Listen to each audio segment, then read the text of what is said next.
गण श्री महागणेशाय नमः। राधे राधे दोस्तों, कैसे हैं आप सब। दोस्तों, माघ मास की शुक्ल पक्ष से गुप्त नवरात्रि शुरू हो गए हैं। इस बार गुप्त नवरात्रि 2 फरवरी को शुरू होकर 11 फरवरी को समाप्त होंगे। गुप्त नवरात्रि का हमारे धर्मशास्त्रों में विशेष महत्व है। इस नवरात्रि में माता रानी का पूजन गुप्त रूप से किया जाता है और इस नवरात्रि के बारे में ज्यादा लोगों को जानकारी नहीं है, इसलिए भी इसे गुप्त नवरात्रि कहा जाता है। गुप्त नवरात्रि माता रानी की कृपा प्राप्त करने के लिए बहुत ही खास माने जाते हैं।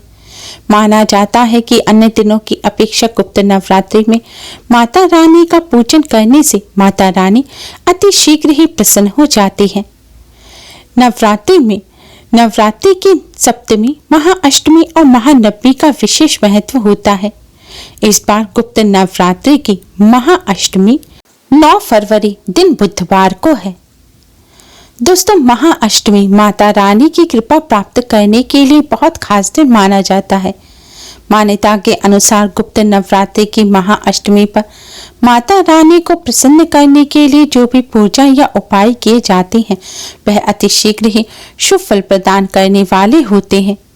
इस दिन माता रानी की कृपा जिसे प्राप्त हो जाती है, माता रानी अपने उन भक्तों के सभी कष्ट, दुख, दरिद्रता को दूर कर देते हैं। दोस्तों, इस बार की महाअष्टमी बहुत ही ज्यादा खास है क्योंकि इस बार की महाअष्टमी बुधवार के दिन है। बुधवार का दिन भगवान श्री गणेश को समर्पित होता है। भगवान श्री गणेश माँ गौरी के पुत्र हैं और अष्टमी का दिन माँ महागौरी को ही समर्पित होता है। वैसे तो गुप्त नवरात्रि में तंत्र साधना वाले लोग माता रानी के 10 महाविद्या स्वरूप का पूजन करते हैं, लेकिन गृहस्थ लोगों को माता रानी के नव दुर्गा स्वरूप का ही पूजन करना चाहिए। महाअष्टमी माँ महागौरी को समर्पित होती है और बुधवार का दिन माँ महागौरी के पुत्र भगवान श्री गणेश को समर्पित होता है। इसलिए इस बार की महाअष्टमी बुधवार के दिन होने से इसका महत्व और अधिक बढ़ गया है। इसलिए इस महाअष्टमी पर माता रानी की कृपा प्राप्त करने के लिए भगवान श्री गणेश का पूजन अवश्य ही करें। आज के दिन भगवान श्री गणेश और माता रानी का एक साथ पूजन करना चाहिए। ऐसा करने से जीवन में चली आ रही बड़ी से बड़ी परेशानी दूर हो जाती है और कष्टों से छुटकारा मिलेगा। आज की इस वीडियो में हम आपको महाअष्टमी और बुधवार के इस शुभ संयोग पर माता रानी के साथ ही भगवान श्री गणेश की कृपा प्राप्त करने वाला एक बहुत ही आसान और असरकारक उपाय बताने जा रहे हैं। दोस्तों, यह आसान सा उपाय आपको थोड़े से चावल से करना है। इस उपाय को करने से माता रानी के साथ ही भगवान श्री गणेश की भी असीम कृपा प्राप्त होगी। कार्यों में आ रही रुकावट दूर होगी और बिगड़े कार्य भी बनने लग जाएंगे। भगवान श्री गणेश माता रानी की कृपा से धन संबंधी समस्या भी दूर होगी और धन का लाभ होगा। घर में सुख समृद्धि बनी रहेगी। यह उपाय करने के लिए स्नान करके स्वच्छ वस्त्र धारण करें।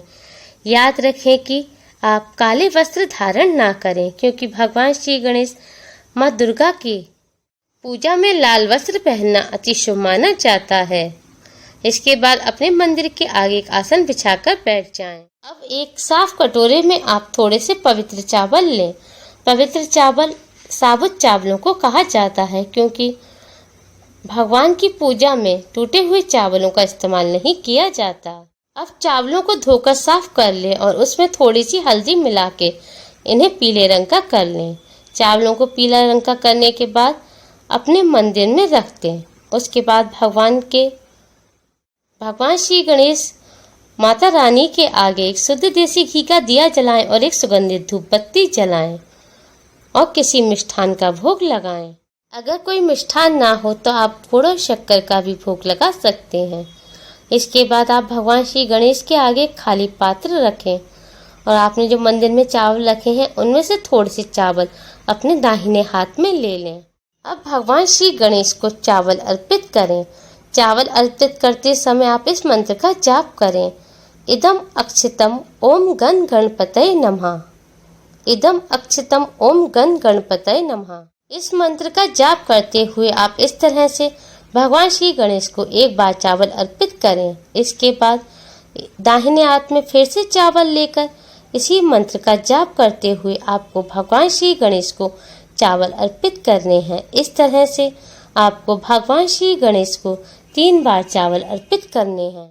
दोस्तों, भगवान श्री गणेश को गीले चावल ही अर्पित किए जाते हैं। ऐसा माना जाता है कि भगवान श्री गणेश एक दंत हैं और वह गीले चावलों को आसानी से ग्रहण कर लेते हैं।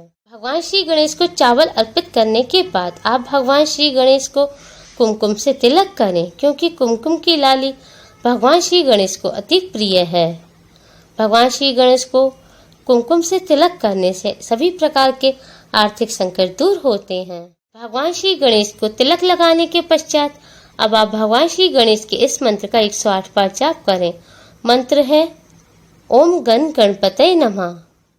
इस तरह से भगवान श्री गणेश का पूजन करने के पश्चात अब आप माता रानी का पूजन करें। अब आप फिर से अपने दाहिने हाथ में थोड़े से चावल लें और इस मंत्र का जाप करते हुए माता रानी को चावल अर्पित करें। मंत्र है इदम अक्षतम ओम दुर्गाय नमः।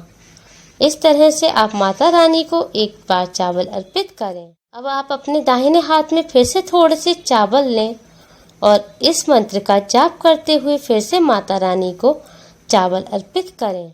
इस तरह से आपको 9 बार माता रानी को चावल अर्पित करने हैं। माता रानी को इस तरह से चावल अर्पित करने के बाद आप माता रानी के इस मंत्र का 108 बार जाप करें। मंत्र है ओम ऐं ह्रीं क्लीं चामुंडाय विच्चे। इसके बाद आप भगवान श्री गणेश और माता रानी को प्रणाम करें। माता रानी भगवान श्री गणेश से आप अपने सभी संकटों को और दुखों को दूर करने की प्रार्थना करें। माता रानी से प्रार्थना करें कि वह आपकी धन संबंधी सभी समस्याएं दूर करके आपके परिवार में सुख समृद्धि का वातावरण बनाए रखें। दोस्तों, इस तरह से पूजन करने के बाद आपने भगवान श्री गणेश और माता रानी को जो भोग लगाया है उस प्रसाद को अपने परिवार के साथ ग्रहण करें। इस तरह से प्रसाद ग्रहण करने से आपको और आपके परिवार को माता रानी भगवान श्री गणेश का आशीर्वाद प्राप्त होगा। दोस्तों, आपने भगवान श्री गणेश माता रानी को जो चावल अर्पित करे हैं, अगले दिन स्नान करने के पश्चात उन चावलों को मंदिर में से उठाएं और पक्षियों को डाल दें। इस उपाय को करने से भगवान श्री गणेश के साथ माता रानी की भी असीम कृपा प्राप्त होती है। धन संबंधी सभी समस्याएं दूर हो जाती हैं और बिगड़े काम बनने लगते हैं। दोस्तों, अगर आप गुप्त नवरात्रि के व्रत नहीं रख रहे हैं और माँ का पूजन कर रहे हैं या उनके लिए कोई उपाय कर रहे हैं तो आपको विशेष सावधानियां बरतना आवश्यक है। दोस्तों, अगर आप माता रानी का पूजन कर रहे हैं तो यह उपाय करते समय काले कपड़े ना पहने और अगर आप व्रत रख रहे हैं तो नमक, अनाज, प्याज और लहसुन का सेवन ना करें। और अगर व्रत नहीं रख रहे फिर भी यह उपाय कर रहे हैं तब भी आप प्याज लहसुन का सेवन ना करें। ब्रह्मचर्य का पालन करें, बाल न कटाएं, नाखून न काटें, किसी से अपशब्द न बोलें, स्त्रियों की इज्जत करें। दोस्तों, पौराणिक काल से ही लोगों की आस्था गुप्त नवरात्रि में रही है। गुप्त नवरात्रि में शक्ति की उपासना की जाती है ताकि जीवन तनाव मुक्त रहे। माना जाता है इस दौरान मां शक्ति के खास मंत्रों के जाप करने से किसी भी समस्या से मुक्ति पाई जा सकती है या किसी सिद्धि को हासिल किया जा सकता है। सिद्धि के लिए गुप्त नवरात्रि में ओम ऐं ह्रीं क्लीं चामुंडाय विच्चे मंत्र का जाप करना चाहिए। गुप्त नवरात्रि में रोजाना इस मंत्र का जाप करने से माता रानी अति शीघ्र ही प्रसन्न होती हैं और कष्टों से छुटकारा मिलता है। दोस्तों, गुप्त नवरात्रि में माता रानी का गुप्त रूप से पूजन करने का विधान है। इस नवरात्र में आप माता रानी के लिए जो भी उपाय करें या उनका पूजन करें, आप जितने गुप्त रखकर करेंगे उतने ही आपको इसके शुभ फल प्राप्त होंगे। गुप्त पूजा और साधना को गुप्त रखने के कारण ही इसे गुप्त नवरात्रि कहा जाता है। यह उपाय करने से आपको भगवान श्री गणेश के साथ माता रानी की भी असीम कृपा प्राप्त होगी और समस्त मनोकामनाएं पूर्ण होंगी और मनवांछित फल की प्राप्ति होगी। दोस्तों, इस उपाय को पूरे श्रद्धा और विश्वास के साथ करने से आश्चर्यजनक शुभ फलों की प्राप्ति होती है। दोस्तों, गुप्त नवरात्रि में माँ का पूजन करते समय एक बात का विशेष ध्यान रखें।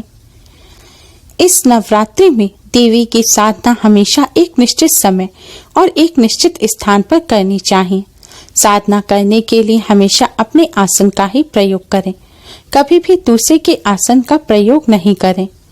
शक्ति की साधना के लिए लाल रंग का ऊनी आसन अत्यंत ही शुभ माना गया है।